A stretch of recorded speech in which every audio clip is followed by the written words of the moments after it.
그리스도인이라면 로마서는 많이 읽어야 되고요. 그리고 로마서에 기록된 모든 말씀을 믿고 그 말씀을 의지해야 합니다. 만약에 여러분들 중에서 아직 로마서를 한 번도 읽어보지 않으셨다거나 또는 로마서에 대해서 전혀 아는 것이 없다면 어찌 보면 여러분들은 교회를 오래 다녀셨을지라도 기독교를 잘 모르실 수도 있습니다. 이 로마서는 성경의 가장 심장부라고 말할 수가 있고 또 기독교에 관한 수많은 교리들을 집약시켜 놓은 콘사이스와 같은 아주 귀중한 말씀입니다. 이번 로마서 강의를 통해서 더 하나님에 대해서 알고 기독교에 대해서 깨달을 수 있는 귀한 시간이 되기를 간절히 바랍니다. 우리 같이 기도드리겠습니다. 하나님 감사합니다. 오늘부터 저희들에게 로마서를 볼 수 있게 하시고 이 로마서에 담겨있는 기독교 복음의 진수를 또 듣게 하셨사오니 성령이 우리를 늘 주관하여 주셔서 이 말씀을 통해서 하나님을 보게 하시고 하나님의 의가 나에게 어떻게 임하였는지를 깨닫는, 그래서 의심 없이 하나님을 더욱 믿고 따라가는 저희들이 되게 하옵소서. 예수 그리스도의 이름으로 기도드립니다. 아멘. 지금까지 기독교에 관해서 사람들이 가장 많이 던진 질문은 복음이 무엇입니까? 라는 질문입니다. 사실 복음은 개념도 아니고 사상도 아닙니다. 복음은 오직 한 사람에 관한 것입니다. 그렇기 때문에 복음이 무엇이라는 질문보다는 복음이 누구인가라는 질문이 사실 더 정확한 질문입니다. 안타깝게도 복음이 무엇인가라는 질문으로 인해서 복음에 관한 답변이 한 사람에게 집중되지 못하고 모든 사람들에게 집중되어 왔습니다. 모든 사람들에게 복음이 집중되었다라는 뜻은 사람들이 복음의 핵심보다도 복음의 결과에 대해서 끊임없이 찾고 있다는 뜻입니다. 그러나 복음이 누구인가라는 질문을 던졌을 때는 그 답변이 결코 여러분과 내가 될 수 없다는 것을 알기 때문에 복음은 바로 예수 그리스도에 관한 것이 되며 또한 그분 자체가 복음이 된다는 것을 쉽게 인정하게 됩니다. 그런 의미에서 새로 시작되는 로마서 강해는 바로 이 복음에 관한 것입니다. 복음에 관해서 살펴보기 전에 먼저 로마서의 저자인 사도 바울이 본문 로마서 1장 1절 말씀에서 자신이 이 복음을 위해서 택정함을 받은 사도임을 밝히면서 이 복음의 전파자로서의 권위를 밝혔다는 점을 먼저 주의 깊게 살펴볼 필요가 있습니다. 1절 본문을 보시면 먼저 자신을 무엇라고 밝혔습니까? 예수 그리스도의 종이라고 밝혔는데 성경에서 보통 1절 정도는 그리고 마지막 절 정도는 사람들이 관심을 두지 않습니다. 중요하지 않다고 생각들을 하게 되죠. 그러나 사실 가장 1절이 중요한 성경 말씀입니다.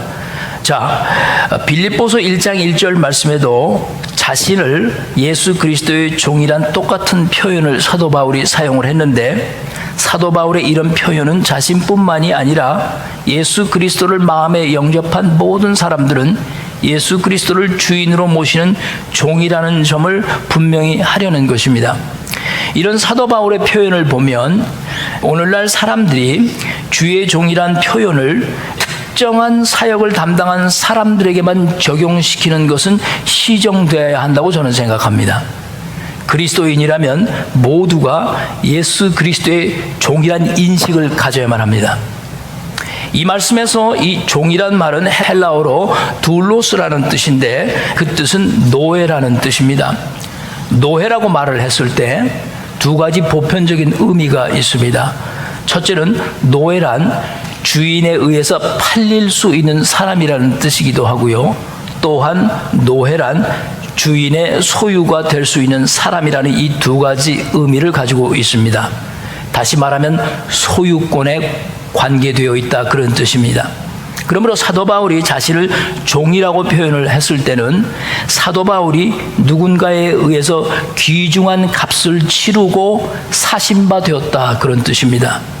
그래서 분명하게 이제 누군가의 소유가 되었다, 그런 뜻이 담겨 있는 것입니다. 그렇다면 사도 바울을 포함해서 여러분과 나를 값을 주고 사신 분이 과연 누구실까 생각해 볼 필요가 있지 않겠습니까? 그리고 그 값이란 것이 무엇으로 지불된 값일까요도 생각해 볼 필요가 있는 것입니다.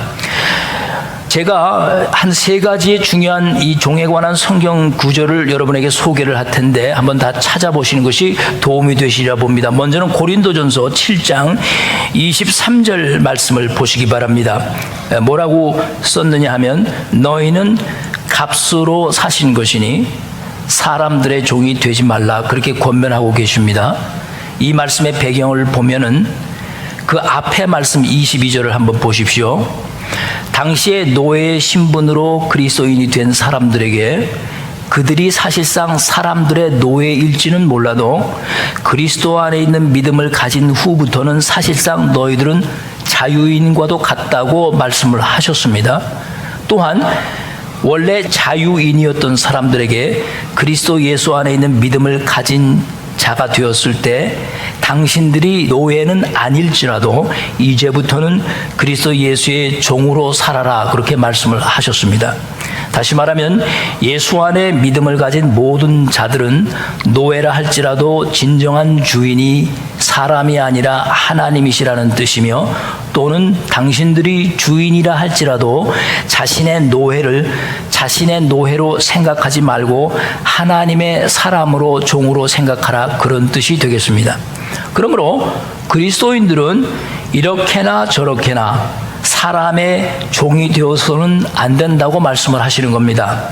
오직 예수 그리스도에게만 종이 되어야 한다고 성경이 밝혔습니다. 이것은 매우 중요한 말씀입니다. 두 번째 종에 관한 말씀은 고린도전서 6장 20절 그 앞에 있는 말씀입니다. 보시면 그리스도인들의 몸이 성령의 전이라고 말씀하시면서 값으로 산 것이 되었으니 그런즉 너희 몸으로 하나님께 영광을 돌리라고 말씀합니다. 자, 여기서도 값을 주고 샀다고 말씀하고 있습니다. 그러니까 영적으로 해석을 하자면 예수 그리스도께서 이제 바울을 소유하고 있던 사탄의 권세에서 예수 그리스도의 흘리신 십자가의 보혈의 피값을 치르시고 그 사탄 권세의 소유에서 사신 바 되어서 그리스도의 소유가 되게 하셨다, 이렇게 말씀하는 겁니다. 마지막으로 한 군데를 더 보겠는데요. 갈라디아서 1장 10절, 오늘 여러분이 교독 때 읽으신 말씀입니다.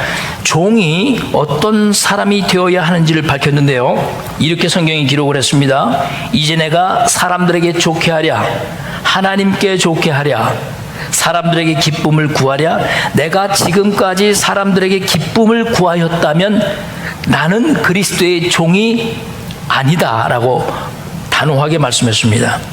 그러므로 이런 기본적인 종에 관련된 성경의 말씀을 살펴볼 때 예수 그리스도의 종이라고 말을 했을 때는 여러분과 나는 3가지를 기억해야 합니다. 첫째, 그리스도인은 절대로 사람의 종이 되지 않는다. 둘째는 그리스도 예수의 종은 절대로 사람을 기쁘게 하려고 하지 않는다. 마지막 3번째는 종이란 우리 자신의 것이 아니라 주님의 것임을 기억해야 한다, 그 뜻입니다. 그렇다면 우리가 이제까지 살펴본 바에 의하면 특정한 사람들을 향해서 주의 종이라고 부르는 이 기독교의 잘못된 관행들은 고쳐져야 합니다. 또한 교회의 지도자들은 교인들을 자신의 종처럼 부려서는 안 되며 하나님의 말씀 따라 순수하게 그들을 대해야 한다는 뜻입니다.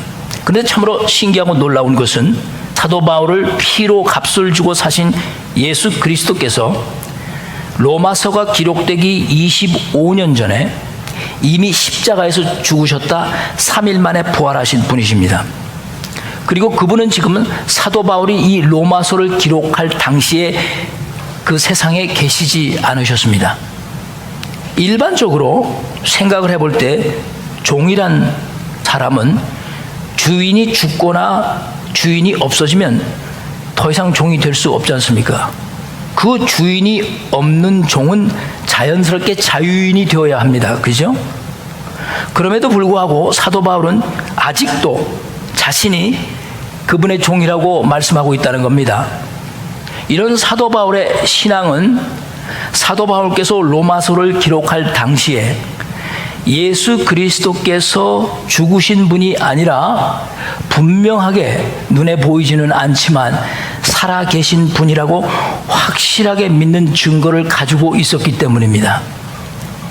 그러므로 사도 바울이 예수 그리스도의 종이라고 표현한 것이 여러분과 나에게 이 중요한 이유는 여러분과 나도 사도 바울과 마찬가지로 지금 우리 눈엔 보이지 않지만, 그래서 없는 것 같지만 그 죽어 계신 분을 믿는 것이 아니라 2000년 전에 이미 죽으셨다가 부활하신, 그리고 지금도 살아계셔서 역사하시는 바로 그 예수 그리스도를 분명하게 믿고 있다는 사실에 의해서 여러분과 나도 그리스도의 종으로 담대하게 선언하고 나아갈 수 있다는 뜻입니다.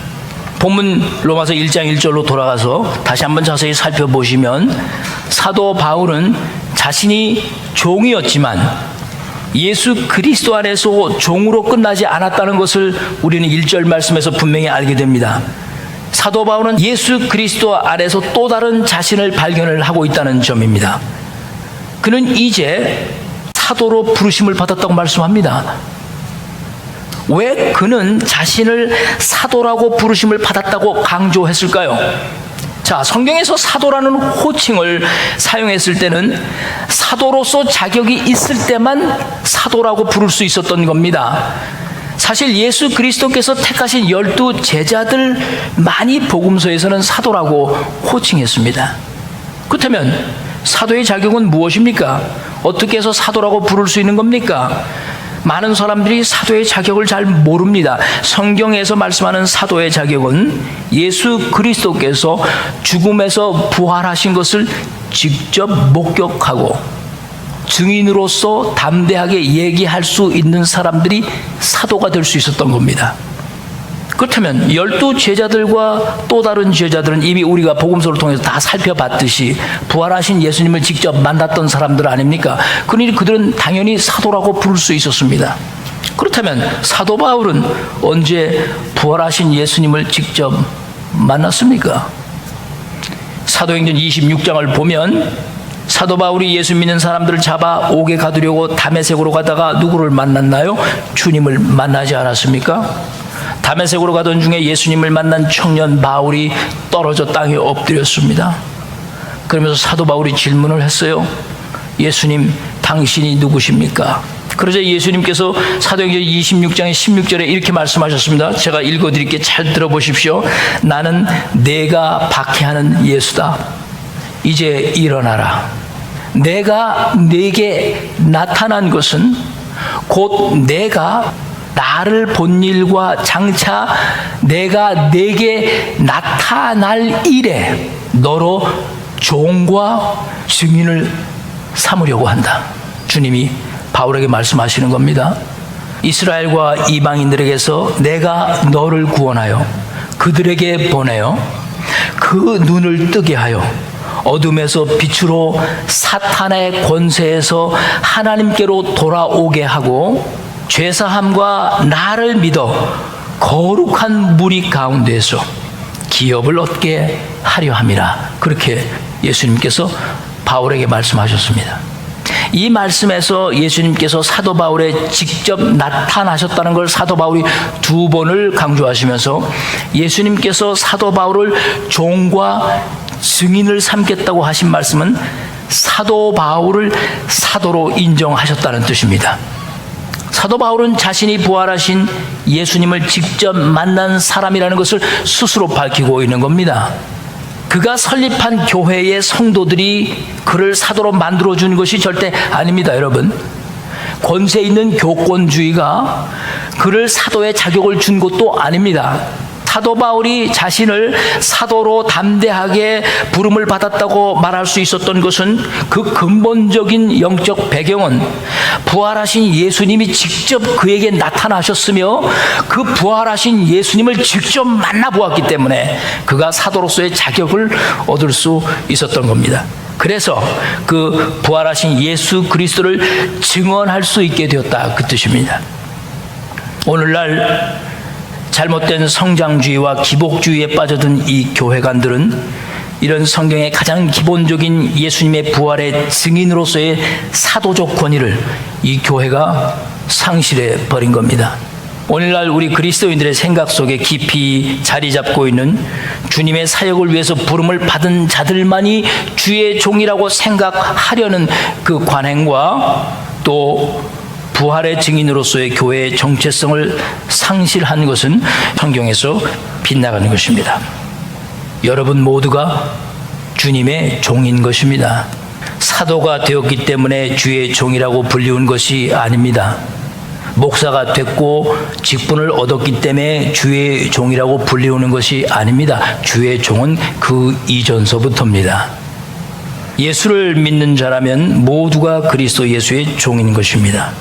그 종들 중에서 사도로 부름을 받은 사람이 있고, 복음 전도자로 부름을 받은 사람이 있고, 목사로 부름을 받은 사람이 있고, 교사로 받는 사람들이 있는 것이, 전도자로 부름을 받았다고 주의 종이 된 것이 아니고 교사라고 부름을 받았다고 주의 종이 된 것이 아닌 것입니다. 그러면서 그 사도가 부르심을 받은 분명한 삶의 목적도 1절에서 밝혔습니다. 무슨 목적이라고 밝혔습니까? 하나님의 무엇을 위하여? 복음을 위하여라고 분명히 말씀했습니다. 다시 말해서 사도란 한 가지만을 위해서 부름을 받았고 그 한 가지만을 위해서 택정함을 입었다는 뜻입니다. 이 말씀에서 이 택정함을 입었다라는 뜻은 구분되었다라는 뜻입니다. 그렇다면 사도 바울은 하나님의 종으로 복음을 위해서 택정함을 입고 구분된 사람들인데, 특별히 사도 바울은 그러면 누구를 위해서 택정함을 받은 사람이냐 할 때 바로 유대인이 아닌 이방인들을 위해서 사도로 구분되었다, 그 뜻입니다. 분명한 것은 이 부르심과 택정함이 사람들의 추천에 의한 것도 아니고 공천에 의한 것도 아닙니다. 오직 예수 그리스도에 의해서 됐다는 것이 매우 중요한 것입니다.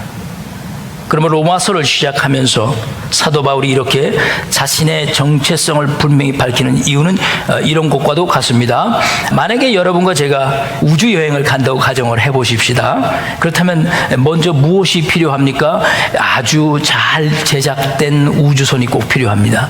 우주 공간에 나가서도 전혀 활동에 지장을 받지 않을 아주 정교하고도 완벽한 기능을 갖춘 우주선이 있어야 우주에 나갈 수 있는 겁니다. 그렇다면 이것을 로마서에 적용을 해보면 이 우주선은 도대체 무엇입니까? 바로 복음입니다. 바로 이 로마서가 우주선입니다.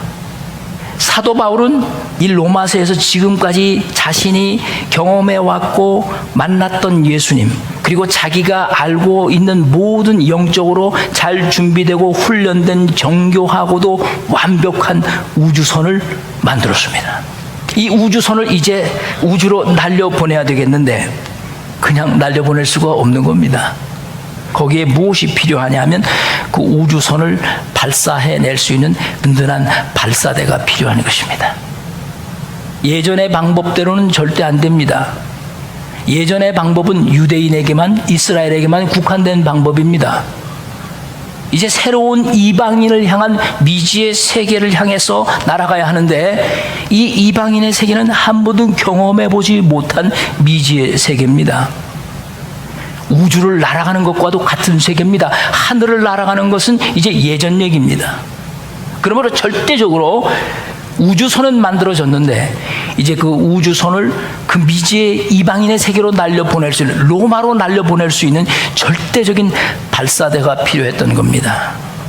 사도 바울이 바로 그 발사대처럼 든든하게 우뚝 서 있는, 택점받은, 인정받은 사도라고, 그래서 하나님께서 나를 부르셔서 이제 발사대 역할을 하면서 그 복음을 이제 로마로 향해서 보내는 겁니다.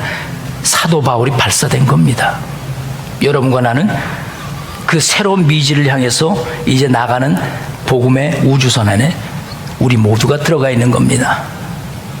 이제 여러분과 내가 살펴보아야 할 중요한 것은 1절 말씀에 복음을 위하여라고 하신 말씀입니다. 자, 그렇다면 이제 처음 질문으로 돌아가 봅시다. 이 복음이 무엇이냐라는 질문이 아니고 이 복음이 도대체 누구입니까? 라는 질문으로 돌아가서 로마서 본문 1장 2절 말씀을 자세히 보시면 복음에 관해서 두 가지로 말씀하셨는데 이것은 복음이 누구인지를 분명하게 말하고 있습니다. 첫째는 복음은 누구에 관한 것이라고 말씀했습니까? 그 아들에 관한 것이다 라고 했습니다. 자, 로마서 1장 2절입니다. 그리고 둘째는 그것이 무엇에 미리 약속한 것이라고 말씀했나요? 성경에 미리 약속한 것이라고 그 복음을 말씀하고 있습니다. 그렇다면 그 아들이란 누구를 의미합니까? 3절과 4절 말씀에 그 아들에 관해서 또 두 가지를 밝혔는데 첫째는 그 아들이 육신으로는 다윗의 혈통에서 나셨다고 했습니다. 다시 말해서 다윗의 혈통은 예수님의 인간적인 부분을 밝히신 겁니다. 두 번째는 이것이 이제 오늘 중요한 건데요. 성결의 영이라고 했습니다. 자, 이 두 번째 성결의 영이라고 하신 말씀이 예수님의 신성을 말씀하는 건데요. 여기서 말씀하는 이 성결의 영이 무슨 의미가 있느냐를 살펴보는 것이 매우 중요하겠습니다. 여러분과 내가 이 영이라는 것을 말할 때 주의해야 할 점은 영에는 두 가지 다른 영이 있다는 겁니다. 사도 요한은 요한일서 4장 1절 말씀에 영을 다 믿지 말라고 했습니다.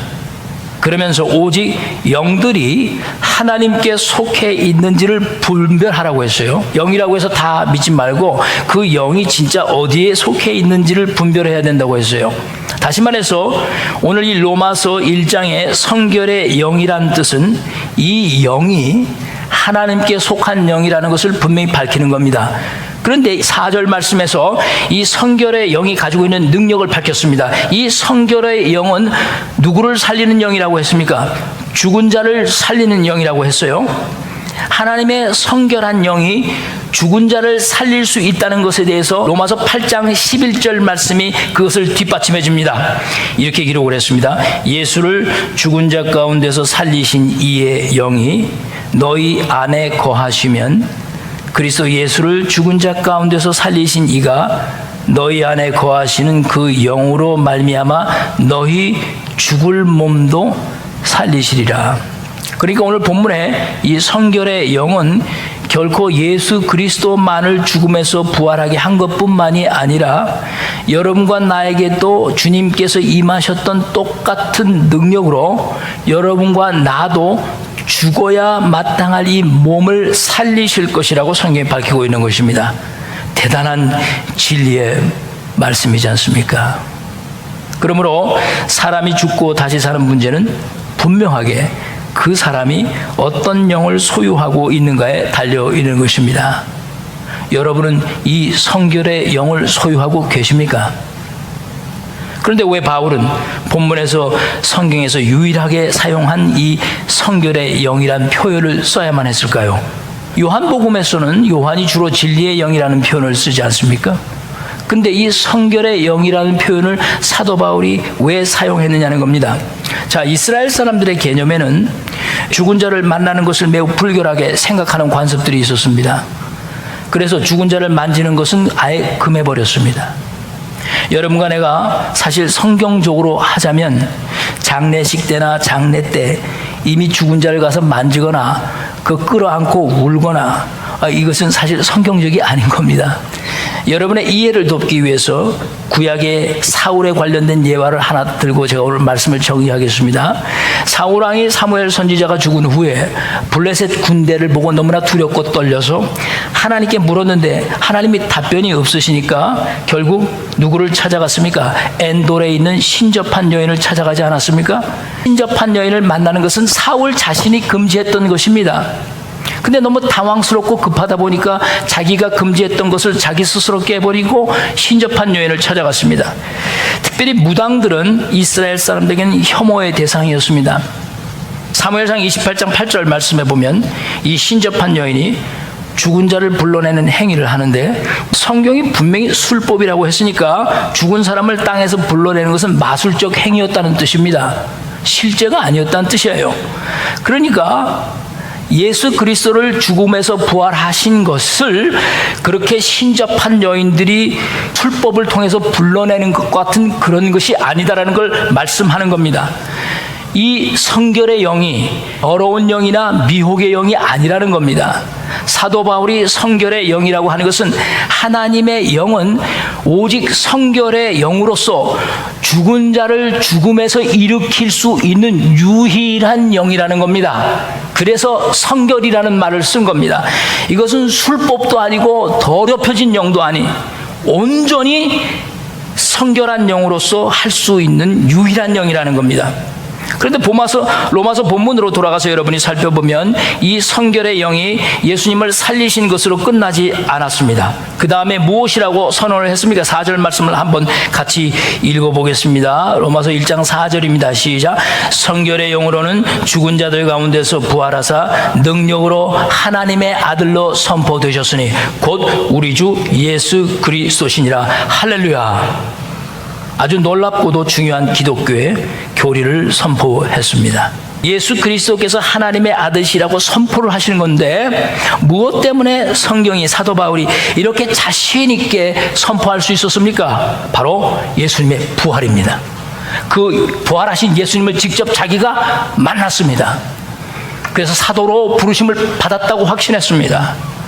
그리고 그 죽은 자를 살리신 영은 성결의 영이었다고 말씀하는 것입니다. 어떤 능력도 죄로 말미암아 형벌을 받아 죽은 자를 다시 살릴 수가 없습니다. 그러니까 지금 우리 모두가 살펴본 바에 의하면 이 복음이라는 것은 바로 하나님의 아들에 관한 것인데 이 하나님의 아들 예수 그리스도는 육신으로는 다윗의 혈통으로 나오셨지만 인성을 말씀하셨고 성결의 영으로는 오직 죽은 자 가운데서 살릴 수 있는 그 하나님의 영으로 죽음에서 부활하셔서 하나님의 아들로서 인정받았다. 예수님의 신성을 말씀하고 있습니다. 이 두 가지가 바로 복음인 것입니다. 사도 요한은 요한일서 4장 2절에 예수 그리스도께서 육체로 오신 것을 시인하는 영이 하나님께 속한 영이라고 했습니다. 다시 말해서 신성을 부인하는 자들도 있지만 예수님의 인성 또한 부인하는 자들도 있었다는 겁니다. 예수님의 인성을 믿지 않았던 자들은 어떻게 하나님께서 더러운 육신을 가질 수 있었느냐고 주장합니다. 그래서 예수님의 부활은 육신의 부활이 아니라 예수님의 영만이 부활했다고 주장했던 것입니다. 그러므로 예수님의 인성과 신성은 복음의 핵심적인 교리입니다. 자, 그렇다면 이제 마지막으로 복음에 대한 두 번째 답은 바로 복음이란 그 아들에 관한 것뿐만이 아니고 성경에 미리 약속하신 것이었다는 겁니다. 성경에서 미리 약속하셨다는 뜻은 여기서 말씀하는 성경은 구약을 뜻하는 것입니다. 다시 말해서 복음은 새로운 것이 절대 아니란 뜻입니다. 복음은 다만 이전에서부터 있었던 것인데 이제 그 이전에 있던 것이 다른 방법으로 성취되었다는 것을 말하는 것입니다. 그래서 구약의 하나님이 신약의 하나님과 같다는 뜻입니다. 그 준비해 오셨던 하나님의 계획이 나타나셨는데 사람들이 전혀 예측할 수 없는 새로운 방법으로 나타나셨다는 겁니다. 그래서 복음인 것입니다. 누가복음 24장 27절 말씀에는 모세와 모든 선지자의 글로 시작해서 모든 성경에 쓴 바 자기에 관한 것을 자세히 설명하셨다고 예수님께서 말씀하셨습니다. 그리고 44절에 이렇게 기록을 합니다. 모세와 선지자 그리고 시편에 나를 가리켜 기록된 모든 것이 이루어져야 하리라 한 말이 바로 이것이다 라고 말씀했습니다. 그러므로 복음은 성경에 이미 약속된 구원자 메시아의 출현에 대한 성취를 말씀하고 있는 것입니다. 그리고 오늘 여러분과 로마서 1장 1절과 2절 말씀을 통해서 왜 복음을 믿어야 하는지 그리고 확실하게 그 복음이 우리의 것임을 오늘 이 두 소절의 말씀을 통해서 우리에게 전해주고 있는 겁니다. 복음은 여러분과 나에게 위안을 주시는 겁니다. 복음을 알고 난 후에 여러분 아직도 불안해 하십니까? 예수님을 영접하고 성결의 영을 가지고 계시면서도 여러분은 아직도 죽음이 두려우십니까? 하나님이 내 영 안에서 역사하시는데도 아직도 우리는 초조해 하십니까? 만약에 복음을 듣고 구원에 대해서 아직도 의심하고 아직도 불안해진다면 그것은 우리가 성경을 분명히 잘못 알고 있다거나 잘못 가르침을 받아왔다고 생각해야 될 것입니다. 복음은 여러분과 나에게 위안을 주시는 것이며 소망을 주시는 것이며 어렵고 힘든 이런 세상 속에서도 믿음을 잃지 않고 담대하게 그 자리를 지킬 수 있는 능력을 주시는 것입니다. 로마서는 그리스도인들이 누구를 믿어야 하며 또 그분이 누구시며 그분을 통해서 여러분과 내가 누릴 축복과 영광이 분명히 무엇인지를 말씀합니다. 이 세대가 너무나 악해졌습니다. 로마서 강해를 통해서 이 어려운 시대에 우리는 무엇을 어떻게 해야 하며 우리 가정을 어떻게 지켜야 하며 그리고 교회가 어떤 방향으로 나가야 할지 그리고 내가 죄를 승리하는 그 방법이 무엇인지 모든 것을 우리 사도 바울을 통해서 알려주셨습니다. 여러분과 함께 새롭게 시작되는 이 로마서의 영적 여정이 그리스도 예수의 충만한 은혜와 능력이 여러분 안에 넘치시기를 주의 이름으로 간절히 축복드립니다. 우리 기도하십시다.